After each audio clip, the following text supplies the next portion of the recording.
Hello everyone, मैं कुशाल मिश्रा आप सभी लोगों का बहुत बहुत स्वागत करता हूं आज की इस क्लास में। आज मैं आप लोगों के साथ एरिथमेटिक प्रोग्रेशन की एक नई एक्सरसाइज सॉल्व करने जा रहा हूं। आप लोगों को अभी तक मैंने इस क्लास में 5.2 और 5.1 पूरी सॉल्व करके डिस्कस कर चुका हूं आप लोगों के साथ। साथ ही साथ क्वाड्रेटिक इक्वेशन भी मैं सॉल्व कर चुका हूं। अगर आपको उसकी वीडियो देखने है, क्लास अटेंड करनी है, तो चैनल पर जाकर देख सकते हो। अभी यहाँ पर मैं 5.3 का क्वेश्चन नंबर 1 सॉल्व करने जा रहा हूँ। देखो, आपके पास बेटा बुक होगी तो आप लोग देख पाओगे उसमें कि जो एक्सरसाइज 5.3 है ये बहुत बड़ी है, बहुत लेंदी है। ठीक है, इसमें 20 क्वेश्चन हैं और उसके भी कई सारे पार्ट्स हैं।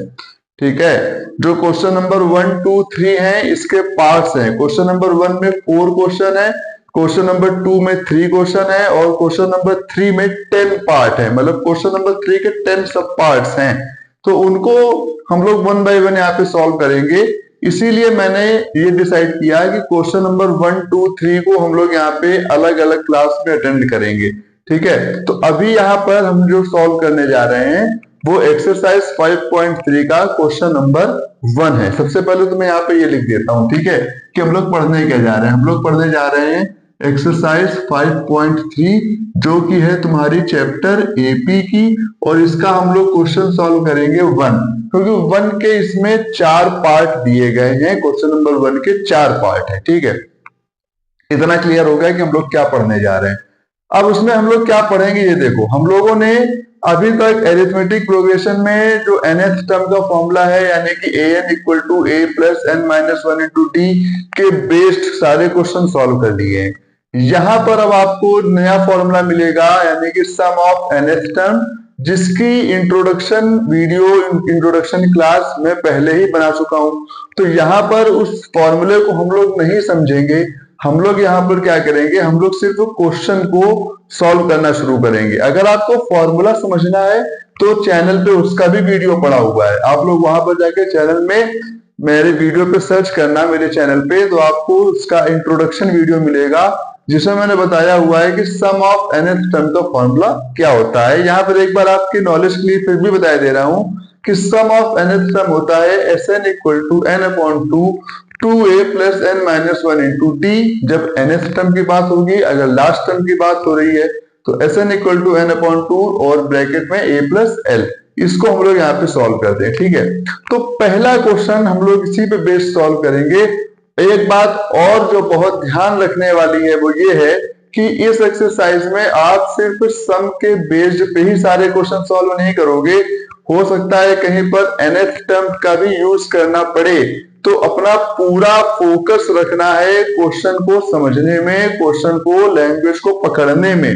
अगर आपने सिर्फ ये सोच के चला कि सम की बात आ रही है, हम सिर्फ सम का फॉर्मूला लगा देंगे, तो हो सकता है कि तुम वहां पे गलत कर बैठ जाओ, गलत क्वेश्चन सॉल्व कर दो। ठीक है, इस पे आपको बिल्कुल बचना है।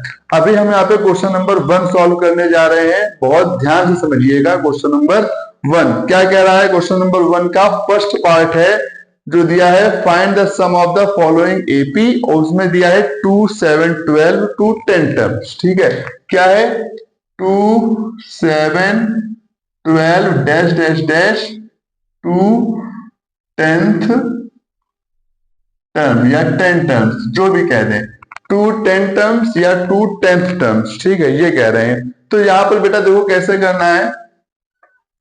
a की वैल्यू क्या है? 2, और d की वैल्यू क्या है? 7 माइनस 2 5 हो जाएगी। 10 टर्म की बात हो रही है, मतलब n 10 हो गया, और S10 की तुमको वैल्यू पूछ रहे हैं। वो तुमसे पूछ रहे हैं कि S10 की वैल्यू क्या होगी। ठीक है, क्या होगी? Sn equal to n upon 2a plus n minus 1 और d। जब इसको लगा देंगे, n की जगह क्या रखोगे? S10। ठीक है, और यहाँ पे 10 अपॉन 2 और 2 इंटू 2 प्लस 10 माइनस 1, और d की वैल्यू क्या हो जाएगी भाई? 5। तो इसको काट देंगे, ये हो जाएगा 5, 2 2 जा 4 प्लस 10 माइनस 1 9, और इन ब्रैकेट में आ गया 5, तो ये हो गया 5, 4 प्लस 9 5 जा 45, तो 5 और यहाँ पे 45 प्लस 4 कितना हो जाएगा, 9 हो जाएगा, 49 हो जाएगा। और जब इसको हम लोग यहाँ पे सॉल्व करेंगे तो 5 9 जा 45 हो जाएगा, 4 कैरी हो जाएगा, 5 4 जा 20 और 4 24। तो S10 की जो वैल्यू आएगी वो आएगी तुम्हारी 245। ये तुम्हारा जो है ये पहला क्वेश्चन यहाँ पे सॉल्व हो जाएगा। जब तुम S10 को सॉल्व करोगे तो S10 की वैल्यू यही आएगी। पूरी इसी तरह से आपको सॉल्व करना है। ये फर्स्ट का फर्स्ट पार्ट है, क्वेश्चन नंबर 1 का फर्स्ट। तो हम लोगों ने यहाँ पे क्वेश्चन नंबर 1 को सॉल्व कर लिया है। अब हम लोग बढ़ते हैं अगले क्वेश्चन की तरफ, जो कि इसी का दूसरा पार्ट है। अब ये देखते हैं कि दूसरे पार्ट में क्या क्वेश्चन दिया है।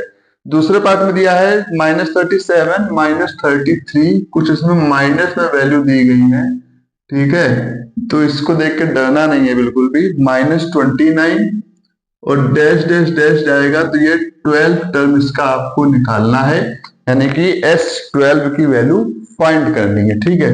कैसे करेंगे भाई, देख लो।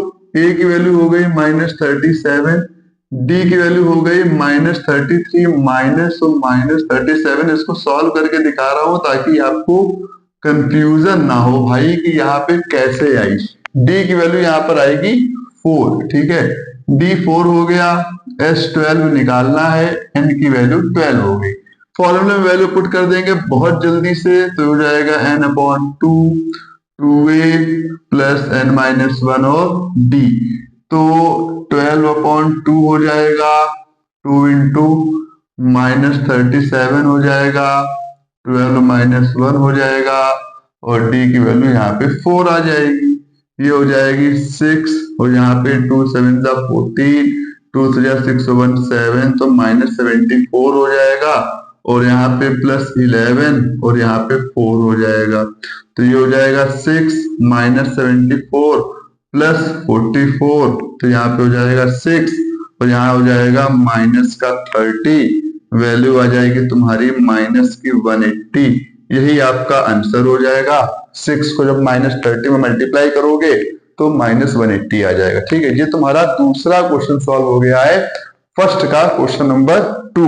मैं जरा थोड़ी सी इंक इसमें रिफिल में डाल दूं अपने मार्कर में, तब तक तुम लोग क्वेश्चन को देख लो फटाफट कैसे करना है, क्योंकि इसके बाद 2 क्वेश्चन और इसके बचेंगे। हम लोग जल्दी से उसको भी समझेंगे कैसे करना है, ठीक है। क्योंकि इस क्लास में हम लोग सिर्फ क्वेश्चन नंबर 1 को ही डिस्कस करेंगे, क्वेश्चन नंबर 2 को बाद में करेंगे किसी और क्लास में, ठीक है।